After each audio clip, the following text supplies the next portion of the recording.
નમસ્કાર, આપ જોઈ રહ્યા છો યુટીસી ન્યૂઝ। લોકસભાની ચૂંટણી 2024 આવી ગયો છે, મત ગણતરીનો દિવસ। એક્ઝિટ પોલની આશંકાઓ અને ઔપચારિકતાનો અંત આવી જશે અને હવે આવશે એક્ઝિટ પરિણામ। દેશની સરકાર કોના હાથમાં હશે? ભારતીય જનતા પાર્ટીની એનડીએ કે પછી કોંગ્રેસ ગઠબંધનની ઇન્ડિયા? આ બંનેનો ખુલાસો આવતીકાલે થઈ જશે। આ એક્ઝિટ પોલ અને એક્ઝિટ પોલ વચ્ચે હવે માત્ર એક રાતનો ઇંતજાર છે। લોકો કહી રહ્યા છે કે આ ચૂંટણીમાં ભારતીય જનતા પાર્ટીને નુકસાન થશે, જ્યારે એક્ઝિટ પોલ કહી રહ્યું છે કે ભારતીય જનતા પાર્ટીને પ્રચંડ જીત મળશે। જમીન પર લોકો કંઈક કહી રહ્યા હતા, પરંતુ મતદાન બાદ લોકો કંઈ કહી રહ્યા છે।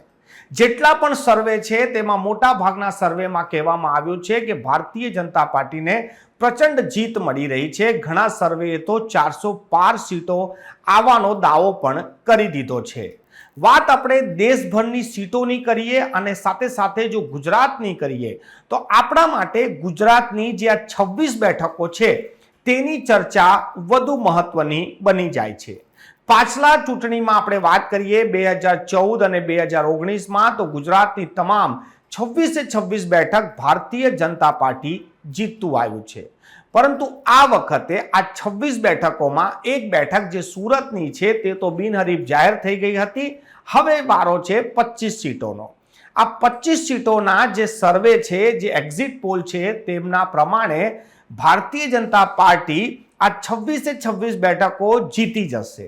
પરંતુ કોંગ્રેસના પ્રદેશ અધ્યક્ષ શક્તિસિંહ ગોહિલનું કહેવું છે કે ગુજરાતમાં આ વખતે ભારતીય જનતા પાર્ટીને તમામ સીટો પર જીત નહીં મળે।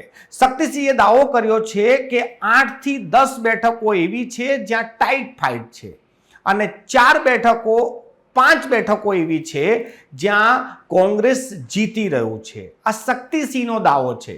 એમાં આમ આદમી પાર્ટીએ પણ દાવો ઠોક્યો છે અને ઈસુદાન ગઢવી, જે આપના પ્રદેશ અધ્યક્ષ છે, તેમણે જણાવ્યું કે ભરૂચ અને સુરેન્દ્રનગરની બેઠક તો ઇન્ડિયા ગઠબંધન જીતી જ રહ્યું છે, એમાં કોઈ શંકા જ નથી। પરંતુ આ નેતાઓના દાવાઓ વચ્ચે એક્ઝિટ પોલનો જે વિશ્વાસ લોકો વધુ કરી રહ્યા છે, કેમ કે એક્ઝિટ પોલ કહે છે કે એનડીએ આવે છે। હવે એનડીએ આવે છે કે ઇન્ડિયા આવે છે, આ તમામ વાતોનો અંત હવે આવવા જઈ રહ્યો છે। માત્ર એક રાતની વાર છે। દેશભરના 66 કરોડ મતદાતાઓએ જે મતદાન કર્યું છે તેની મતગણતરીનો હવે દિવસ આવી ગયો છે।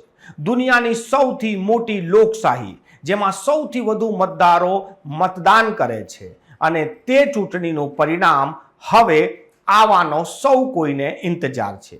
માત્ર ભારત જ નહીં, પરંતુ દુનિયાભરને ભારતની આ ચૂંટણીના પરિણામ પર ઇંતજાર છે, જેથી દુનિયાભરના અખબારો, દુનિયાભરની ટીવી ચેનલ ભારતની આ ચૂંટણી પ્રક્રિયા પર નજર રાખી રહ્યું છે અને ત્યાં લેખ પણ લખી રહ્યું છે। પાકિસ્તાનથી લઈને સાઉદી અરેબિયાથી લઈ રૂસ, ચીન, અમેરિકા, તમામ દેશો ભારતની આ ચૂંટણી પર નજર રાખી રહ્યા છે। લોકશાહીનું આ પર્વ 2024ની ચૂંટણીનો આ હવે અંતિમ તબક્કો છે। મતદાન સંપન્ન થઈ ગયું છે અને હવે વારો છે મતગણતરીનો। કાલે સવારે 8 વાગે મતગણતરી શરૂ થઈ જશે। જો કે ન્યૂઝ ચેનલો તો સવારે 6 વાગ્યાથી જ લાઈવ ગોઠવાઈ જશે।